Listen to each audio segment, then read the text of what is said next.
Bonjour à tous, c'est GLG et je vous souhaite la bienvenue pour votre JT du Geek EV, toujours en mode électrique.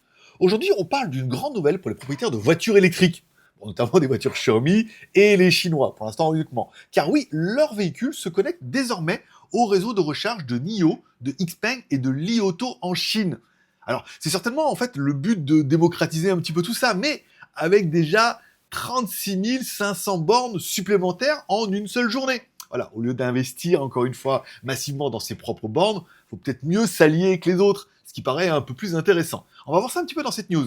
Et si vous voulez rater aucune de mes news, n'oubliez pas de vous abonner et de cliquer sur la cloche pour recevoir un mail ou une petite notification tous les matins dès que je mets une nouvelle vidéo en ligne. Car oui, Xiaomi a annoncé une collaboration stratégique avec les marques NIO, XPeng et Li Auto, les trois leaders des véhicules électriques en Chine. Ces marques, souvent appelées Weichaoli, disposent d'une vaste structure de recharge. Oui, ils ont investi massivement en fait dans les stations de recharge, donc forcément, voilà. NIO, c'est plus de 24 664 bornes, dont 11 657 bornes rapides, encore une fois. XPeng, c'est 9 070 bornes couvrant les plus grandes villes chinoises, bien évidemment. Et Li Auto, c'est déjà 2 821 bornes sur tout le territoire.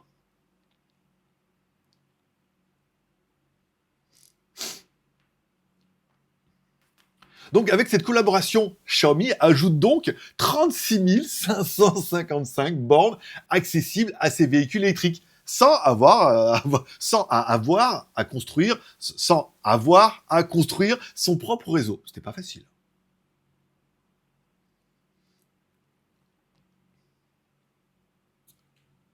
Car oui, actuellement, Xiaomi ne propose qu'un modèle, le Xiaomi SU7, une berline électrique lancée en mars 2024. Et malgré une perte estimée à 5 000 $ par véhicule, Xiaomi a réussi à vendre 113 000 véhicules en seulement 9 mois. Mais oui, il faut faire rentrer dans la tête des gens que Xiaomi, c'est aussi des voitures.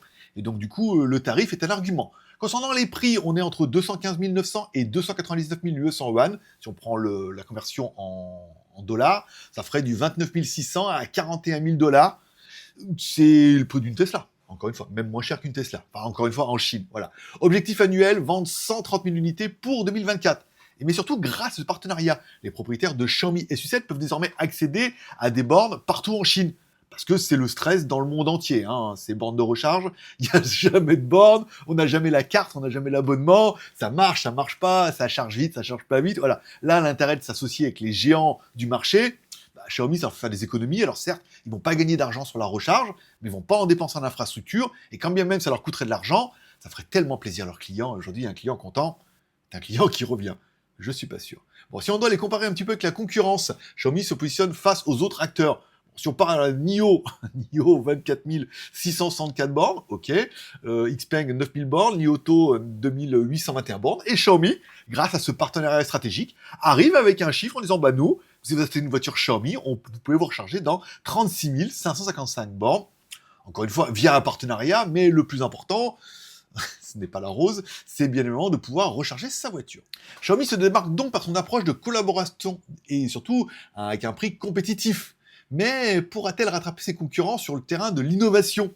Voilà, encore une fois, la recharge, ça fait pas tout, le design, il est incroyable, mais les challengers sont là. Et si les challengers acceptent le partenariat, c'est que, ils se doutent que, voilà quoi, Xiaomi, ça reste des téléphones. Bref, en conclusion, avec 36 500 bornes ajoutées grâce au partenariat, Xiaomi facilite la vie de ses clients électriques et se positionne comme un acteur incontournable en Chine. Cette stratégie est-elle, selon vous, suffisante pour rivaliser avec NIO, XPeng et Li Auto? Dites-le moi directement dans les commentaires. Et est-ce que vous pensez que cette stratégie pourrait être intéressante également en Europe?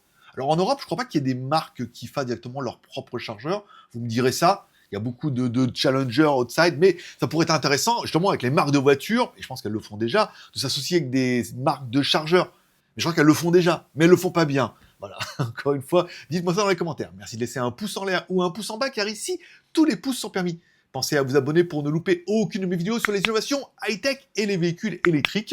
Et je vous rappelle que pour les articles complets et quotidiens, vous les retrouverez sur mon site jtgeek.com.